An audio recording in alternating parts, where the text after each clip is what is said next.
നിങ്ങളുടെ favourite shows ഇനി ഒരിക്കലും മിസ്സാവില്ല. ഇപ്പോൾ C5 കാണും നിങ്ങളുടെ ഫേവറേറ്റ് ഷോസ് തികച്ചും സൗജന്യമായി. ദേവിക ശരിക്കും സിദ്ധു പറയുന്നത് പോലെ ഒരു മാലാഖ തന്നെയാ. അല്ലമ്മേ, എന്നമ്മയുടെ കണ്ണിന് പിടിക്കുന്നില്ലേ?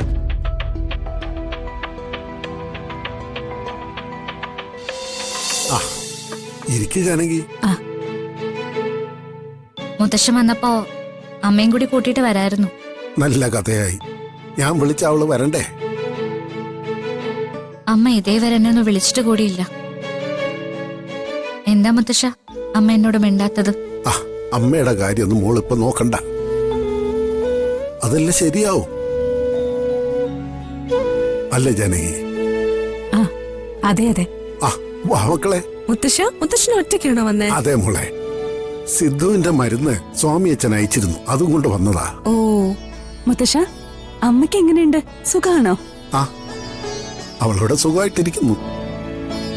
നിങ്ങൾ ഡെയിലി ഫോണിൽ സംസാരിക്കുന്നവരല്ലേ, അപ്പോ അവളുടെ വിശേഷങ്ങൾ ഞാൻ പറയുന്നതിനേക്കാൾ കൂടുതൽ നിനക്കറിയായിരിക്കുമല്ലോ. അല്ല, നിങ്ങൾക്കിവിടെ സുഖമാണല്ലോ അല്ലേ? ആ ചോദ്യത്തിന്റെ ആവശ്യമേ ഇല്ല മുത്തശ്ശ. ഞങ്ങൾക്ക് എല്ലാവർക്കും ഇവിടെ സുഖം തന്നെയാ, ഒന്നിനും ഒരു കുറവുമില്ല. സന്തോഷം. ജാനകി, എങ്ങനെയുണ്ട് മരുമക്കള്? ദേവികയും ഗോപികയും എനിക്ക് ലഭിച്ച ദൈവത്തിന്റെ അനുഗ്രഹങ്ങളാ. ദേവിക ശരിക്കും സിദ്ധു പറയുന്നത് പോലെ ഒരു മാലാഖ തന്നെയാ. അല്ലമ്മേ, എന്നമ്മയുടെ കണ്ണിന് പിടിക്കുന്നില്ലേ?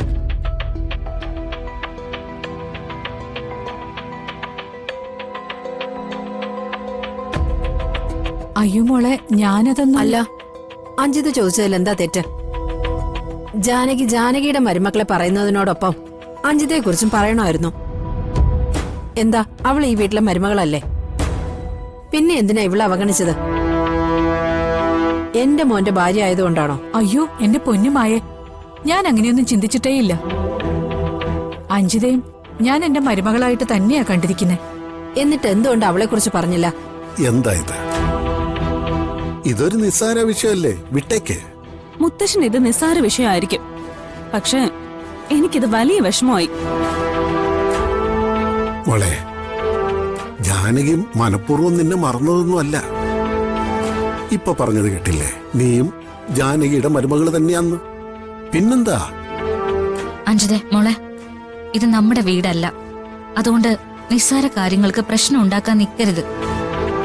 നീ ചെറിയ കുട്ടിയൊന്നും അല്ലല്ലോ. അഞ്ജിതയുടെ സ്ഥാനത്ത് ജാനകി ഗോപികയാണ് അവഗണിച്ച് സംസാരിച്ചതെങ്കിൽ ദേവികയ്ക്ക് എന്തു തോന്നും? മായെ, ഞാൻ ആരെ അവഗണിച്ചിട്ടൊന്നുമില്ല. പിന്നെ എന്തുകൊണ്ട് അഞ്ജിതയെ കുറിച്ച് പറഞ്ഞില്ല? മായേ, അതെന്റെ തെറ്റാണ്. എന്റെ ചോദ്യത്തിന്റെ പിശക. ജാനകി മരുമക്കൾ എങ്ങനെയുണ്ടെന്നാ ഞാൻ ചോദിച്ചത്. ആ ചോദ്യം കേൾക്കുമ്പോ ജാനകി സ്വാഭാവികമായും ദേവികയെക്കുറിച്ചും ഗോപിയെക്കുറിച്ചും മാത്രമായിരിക്കും ചിന്തിക്കുന്നത്. ഇതേ ചോദ്യം മായയോട് ചോദിച്ച മായ പറയുന്നത് അഞ്ജിതയെക്കുറിച്ച് മാത്രമായിരിക്കും. അത്രയുള്ളൂ. എന്തായാലും എന്റെ ചോദ്യം കൊണ്ടുണ്ടായ പ്രശ്നത്തിന് ഞാൻ ക്ഷമ ചോദിക്കുന്നു. നിങ്ങൾ എന്നോട് ക്ഷമിക്കണം. എന്താ ഇത്? എന്തിനാ ക്ഷമ ചോദിക്കുന്നേ? ഞാൻ ഇവിടെ വന്ന് കയറിയിട്ട് ഇവിടെ ഒരു തർക്കം ഉണ്ടാകാന്ന് വെച്ചാ അതെനിക്ക് വിഷമമാണ്. നിങ്ങൾ ഈ തർക്കം ഇവിടെ അവസാനിപ്പിക്കണം. മായേ, എന്റെ ഭാഗത്തു നിന്ന് എന്തെങ്കിലും വീഴ്ച പറ്റിയിട്ടുണ്ടെങ്കിൽ നീ അത് പുറത്തുകള. അഞ്ജിതേ, മോള് വിഷമിക്കണ്ട. ദേവികയും ഗോപികയും പോലെ തന്നെ മോളും നല്ല കുട്ടി തന്നെയാ. ഞാനത് ആത്മാർത്ഥായി തന്നെയാ പറയുന്നേ. നിനക്കിപ്പോ സമാധാനായോ? ഗോപികെ, മോള് മുത്തശ്ശനെ വിളിച്ചോണ്ടുപോയി കാപ്പി കൊടുക്ക. ശരിയമ്മ. കാപ്പിയൊന്നും വേണ്ടായിരുന്നു, ഞാൻ അങ്ങോട്ട് ഇറങ്ങാ. അതൊന്നും പറഞ്ഞ പറ്റില്ല. വന്നിട്ട് കാപ്പി കുടിച്ചിട്ടേ പോകാവൂ. മോളെ അഞ്ജിതേ, മുത്തശ്ശനെ വിളിക്കേ. വാ മുത്തശ്ശ, വാ. ചെല്ലു മുത്തശ്ശ, ചെൽ.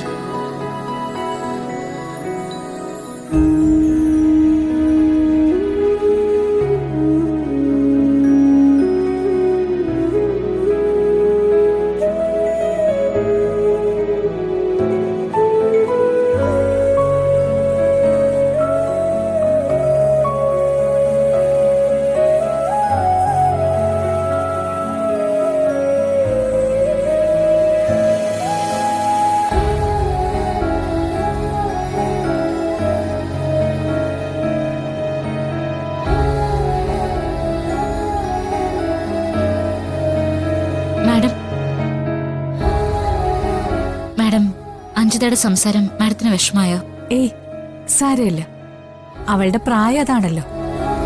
പക്ഷേ മായ്ക്ക് കുറച്ചുകൂടെ പക്വതയോടെ പെരുമാറായിരുന്നു എന്ന് എനിക്ക് തോന്നി. സോറി മാഡം, അഞ്ജിതയുടെ അവിവേകത്തിന് ഞാൻ മാഡത്തിനോട് മാപ്പ് ചോദിക്കുന്നു. ഏയ് എന്താ ഇത്, ഞാനതൊക്കെ അപ്പോഴേ മറന്നു.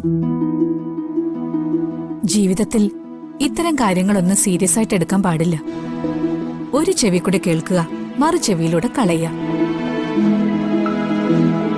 ദേവിക അതൊന്നും കാര്യമായി എടുക്കണ്ട. നിങ്ങളുടെ ലൈഫിനെ കുറിച്ച് മാത്രം ചിന്തിച്ചാൽ മതി.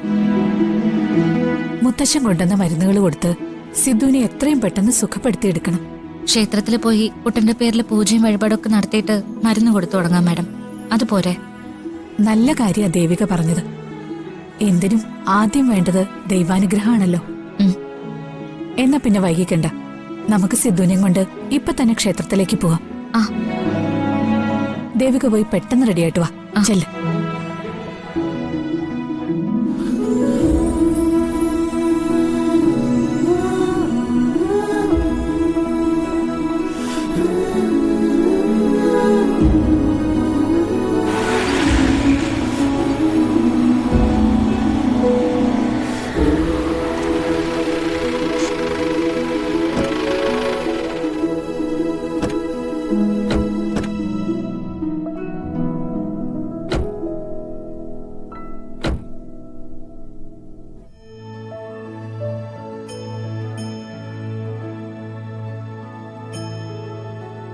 നമസ്കാരം തിരുമേനി. നമസ്കാരം.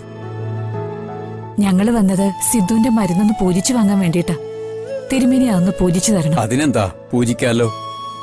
ആ മരുന്നുകൾ ഈ തട്ടത്തിലേക്ക് വെച്ചോളൂ. ദേവിക, അത് തിരുമേനിയുടെ കയ്യിൽ കൊടുത്തോളൂ.